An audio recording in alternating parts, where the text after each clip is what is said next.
Assalamu alaikum friends, welcome to my channel Knowledge Seekers. Please don't forget to subscribe and press the bell icon for next notification of the video. दोस्तों आज हम बात करेंगे Anglo Saxon literature के बारे में। ये period literature के पेपर के एतबार से ज़्यादा अहमियत नहीं रखता, मगर हम इसके कुछ अहम पहलुओं पर आज बात करेंगे। ये लिटरेचर ज़बानी रिवायात से शुरू हुआ, जिसमें कहानियाँ, नज़में और गाने जनरेशन से जनरेशन ज़बानी अंदाज में मुंतकिल हुए, जिसे स्कॉप्स कहा जाता है। नज़मों में स्ट्रॉन्ग बीट होती थी और एलिट्रेशन होती थी, लेकिन इसमें राइम का इस्तेमाल नहीं होता था। एलिट्रेशन को हेड राइम या इनिशियल राइम भी कहा जाता है। एंग्लो सैक्सन की लिटरेचर की बात की जाए तो एपिक नज़म बियोवुल्फ काबिल ज़िक्र है। एंग्लो सैक्सन एज में बियोवुल्फ अहमियत इसलिए रखती है क्योंकि ग्रेट एपिक पोएम है और आर्कियोलॉजिकल रेलिक है। लैंग्वेज ऑफ द एज की बात करें तो ओल्ड इंग्लिश को एंग्लो सैक्सन कहा जाता है। एंग्लो सैक्सन क्यों कहा जाता है? क्योंकि यहाँ दो कौमें थी, एंगल्स और सैक्सन्स। अगर इसकी तारीख़ के मतलब आप और जानना चाहते हैं तो कमेंट कीजिएगा, मैं इस पर एक तफसीली वीडियो बना दूँगा।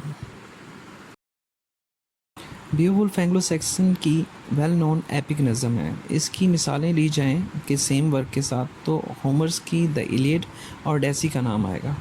लॉन्ग नैरेटिव पोएम है, हीरो की लॉन्ग जर्नी के बारे में बात करेंगे और इसमें नोबल डीड्स की बात होती है। अगर हीरो की खसूसियात की बात की जाए तो नेक है, सोसाइटी का आइडल है, बहादुर है और एक सुपर हीरो की तरह इसको पेश किया गया है।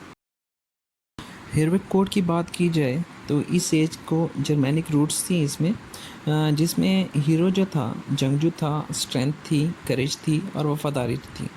बादशाह के तौर पर अगर इसे देखा जाए तो हॉस्पिटेबल था, जनरस था और काफ़ी सियासी स्किल्स रखता था। मीनवाइल के इसका बेस कोड जो था एंग्लो सैक्सन्स की सोसाइटी के बारे में बताया जाता था।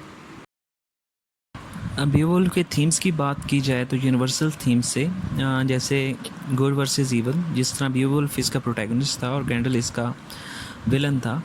इसके अलावा आइसोलेशन, उसके अलावा courage and honour, gods and semi divine creatures, tale invokes the fate of an entire race, told in a formal, elevated language, narrates the exploits, begins with statement of subject and theme, deals with the event on large scale, use many of the conventions of oral storytelling, often include good goddess as characters.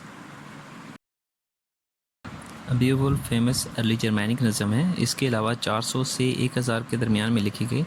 Exact इसकी date मालूम नहीं है, लेकिन बहुत से लोगों का कहना है कि ये 500 के बाद लिखी गई। लिखने वाले का नाम मालूम नहीं, लेकिन इसके लिखने के अंदाज से अंदाज़ा लगाया जा सकता है कि ये एक ईसाई था। इसकी सेटिंग की बात की जाए तो स्वीडन, डेनमार्क एंड फ्रेसिया में लिखी गई थी। करैक्टर्स की बात करें तो बियोवुल्फ मेन करैक्टर था। तमाम खुसूसियात उसकी एपिक हीरो की थी। सुपर वुमन था, स्ट्रेंथन था, फेयरलेस था और ब्रेव था। आर्थुगर बादशाह था एक गांव का, जिसको बियोवुल्फ ने ग्रेंडल से बचाया। आर्थुगर ग्रेंडल के गांव का एक मॉन्स्टर था। ग्रेंडल की मां अपने बच्चे की मौत का बदला लेना। नज़म के प्लॉट की बात की जाए तो बियोवुल्फ आर्थुगर के गांव गया कि इसको ग्रेंडल से बचा सके, क्योंकि ग्रेंडल इसकी फ़ौज के सिपाही खाया जाता था। एपिक जंग हुई और जिसमें जीत बियोवुल्फ की हुई और ग्रेंडल को बियोवुल्फ ने मार दिया। ग्रेंडल की मां अपने बच्चे की मौत का बदला लेना चाहती थी, मगर बियोवुल्फ ने फिर इसे हलाक करके सबकी जान बचाई। आर्थुगर बियोवुल्फ को अपना जानशीन बनाना चाहता था, मगर बियोवुल्फ ने उसकी ऑफ़र कबूल ना की और अपनी रियासत, अपने इलाका में चला गया, जहाँ कई साल तक अपनी हुकूमत की।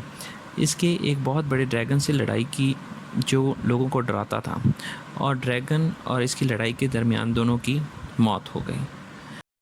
एलिमेंट्स इन द पोएम की बात की जाए तो star and barbarous life, religious feelings, fatalism of Anglo Saxons, fixtures of savagery, sentiment and nobility, love of nature and specially being influenced by the sea, common sense of power, endurance, seriousness of thoughts and emotion, imaginative and sensitivity.